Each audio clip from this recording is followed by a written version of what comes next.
बिस्मिल्लाहिर्रहमानिर्रहीम। अज के लेक्चर में असी सिंगुलर नाउन्स और प्लूरल नाउन्स के बारे में पढ़ूँ था।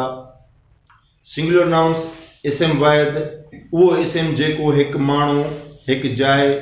या एक शय के ज़ाहिर करे तंहिंखे सिंधी बोली में इसम वाहिद और अंग्रेज़ी बोली में सिंगुलर नाउन्स चइबो आहे। अहिड़ो इसम जो एक खां वधीक माण्हुनि शयुनि या जैन के ज़ाहिर करे तंहिंखे सिंधी बोली में इसम जमा और अंग्रेज़ी बोली में प्लूरल नाउन्स चइबो आहे। अचो अॼु असां पंहिंजे लेक्चर की शुरुआत कयूं। सब खां पहिरीं आहे सिंगुलर नाउन्स, जंहिंजी डेफिनेशन आहे a noun that denotes one person, place or a thing is said to be in the singular noun। अहिड़ो इसम जेको हिकु माण्हू हिकु जाइ या हिकु शइ के ज़ाहिर करे तंहिंखे सिंगुलर नाउन इसम वाहिद चइबो आहे। फॉर एग्जाम्पल में ॾिसो, जीअं असां लिखियो आहे बॉय हिकु छोकिरे खे ज़ाहिर करे थो पियो, गर्ल हिकु छोकिरी खे ज़ाहिर करे थो पियो, कार एक कार के ज़ाहिर करे थो पियो, बस एक बस के ज़ाहिर करे थो पियो, आई एक अख के ज़ाहिर करे थो पियो, एग एक आने के ज़ाहिर करे थो पियो, डॉग एक कुत्ते के जेको ज़ाहिर करे थो पियो, बुक एक किताब के ज़ाहिर करे थो पियो, वोमेन एक औरत के ज़ाहिर करे थो पियो, कप एक कोप के ज़ाहिर करे थो पियो, फ्लैग एक झंडे के ज़ाहिर करे थो पियो, एप्पल एक सूफ के ज़ाहिर करे थो पियो, जग एक जग के ज़ाहिर करे थो पियो। चवण जो मक़सदु इहो आहे त उहो इसम जेको हिकु माण्हू हिकु जाइ या हिकु शइ के ज़ाहिर करे तंहिंखे सिंधी में इसम वाहिद ऐं अंग्रेज़ी में सिंगुलर नाउन चइबो आहे। उन खां बाद में आहे प्लूरल नाउन इसम जमा, a noun that denotes more person, places or things is known as plural nouns। अहिड़ो इसम जेको हिक खां वधीक माण्हुनि जायुनि या शयुनि के ज़ाहिर करे तंहिंखे सिंधी बोली में इसम जमा ऐं अंग्रेज़ी में प्लूरल नाउन चइबो आहे। फॉर एग्जाम्पल मिसाल तौर जीअं असां चयोसीं बाबा सिंगुलर नाउन बॉय त हिकिड़े छोकिरे खे ज़ाहिर करे पियो, त हाणे जेके असां हिते कि इनके बॉयज़ लिखियल आहे ये जमा आहे, इहो हिक खां वधीक जेको आहे छोकिरनि खे ज़ाहिर करे रहियो आहे। उन खां पोइ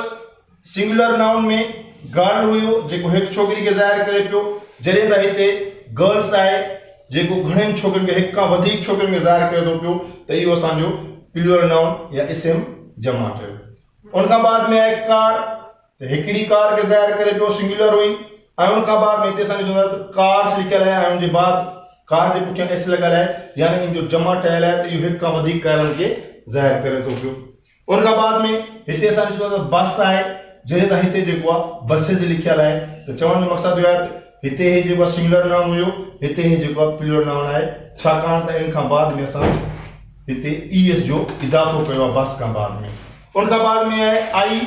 हिते जेको आहे हिकु अख खे ज़ाहिर करे पई, हिते जेको असां लिखियो आहे आईज़ जेको हिक खां वधीक अखियुनि खे जेको आहे ज़ाहिर करे थो पियो। हे असांजो हिते जेको आहे इसम वाहिद आहे ऐं हिते असांजो इसम जमा आहे। अहिड़े तरीक़े सां ॾिसो एग जेको हिकु आने खे ज़ाहिर करे थो पियो, इहो इसम वाहिद आहे, जॾहिं त हिते एग्स हिक खां वधीक आननि खे ज़ाहिर करे थो पियो, इहो असांजो आहे इसम जमा। अहिड़े तरीक़े सां डॉग हिकिड़े कुते खे ज़ाहिर करे थो पियो, ऐं उन खां बाद में असां हिते डॉग्स लिखियो आहे जेको हिक खां वधीक कुतनि खे ज़ाहिर करे थो पियो, हे असांजो सिंगुलर नाउन ऐं हे असांजो प्लूरल नाउन। उन खां बाद में बुक आहे जेको हिकु किताब खे ज़ाहिर करे थो पियो, लेकिन असां हेठि हिते लिखियो आहे बुक्स जेको हिक खां वधीक किताबनि खे ज़ाहिर करे थो पियो, इन जे करे हे असांजो इसम वाहिद ऐं असांजो इसम जमा आहे। उन खां बाद में वोमेन हिते हिकिड़ी जेको आहे औरत खे ज़ाहिर करे पियो, जॾहिं त हिते जेको आहे हिते वोमेन लिखियल आहे, हुते एन सां आहे, हिते ईएन सां आहे। इहो फ़र्क़ु छाजे करे आहे, इंशाअल्लाह जेको असांजी अॻी वीडियो हूंदी असां उन में जेका इसम वाहिद मां इसम जमा ठाहिण जेकी वाटूं आहिनि, जेका तरीक़ा आहिनि, जेका रूल्स आहिनि, उन्हनि में इहा शइ जेको आहे जीअं अॻिते हली जेको आहे तव्हांखे इंशाअल्लाह अॻिते जेको आहे इहा सम्झे बि त बाबा हिते जेको आहे एम ए एन आहे त इहो वाहिद आहे, हिते एम ई एन आहे त इहो जमा छो आहे, इहो अॻिते जेको असांजो रूल पढ़ंदासीं वाहिद मां जमा ठाहिण जा, उनमें इंशाअल्लाह इन शइ खे असां डिटेल सां डिस्कस कंदासीं। उन खां बाद में आहे हिते कप हिकु कोप खे ज़ाहिर करे थो पियो, जॾहिं त हिते कप्स आहे जेको हिक खां वधीक कोपन खे ज़ाहिर करे थो पियो। असां चवंदा हे असांजो जेको कप आहे इहो सिंगुलर नाउन आहे ऐं जेको कप्स आहिनि असांजो प्लूरल नाउन आहे। उन खां बाद में फ्लैग जेको इसम वाहिद आहे हिकु झंडे खे ज़ाहिर करे थो पियो, जॾहिं त हिते फ्लैग्स हिकु खां वधीक झंडनि खे ज़ाहिर करे पियो, उहो असांजो इसम वाहिद, हे असांजो इसम जमा। उन खां बाद में एप्पल हिकु सूफ़ खे ज़ाहिर करे थो पियो, जॾहिं त एप्पल्स हिकु खां वधीक सूफ़नि खे ज़ाहिर करे थो पियो, त एप्पल असांजो इसम वाहिद ऐं एप्पल्स असांजो इसम जमा। उन खां बाद में जग इसम वाहिद आहे ऐं जग्स जेको आहे हिते इसम जमा आहे। हाणे असां जॾहिं वाहिद ऐं जमा खे पाण में कंपेयर कयूं था, हिनखे जेके ॾिसूं था त असांखे ॾिसण में कुझु फ़र्क़ु जेको आहे हिते इहो त हिते जीअं बॉय आहे त इन खां बाद में असांखे एस ॾिसण में आयो, पर कुझु अहिड़ा आहिनि जीअं हाणे हिते बस आहे त बस मां असांखे बसिल, माना हिते असां जेको आहे ES जो इज़ाफ़ो कयो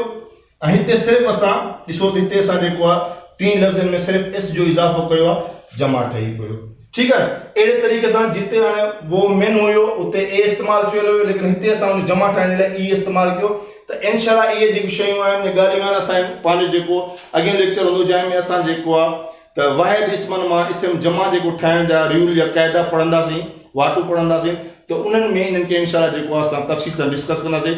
अॼु जेके तव्हांखे असांजो लेक्चर पसंदि आयो आहे त इनखे लाइक कयो, शेयर कयो, असांजे चैनल AWK अकेडमी खे सब्सक्राइब कयो। महिरबानी।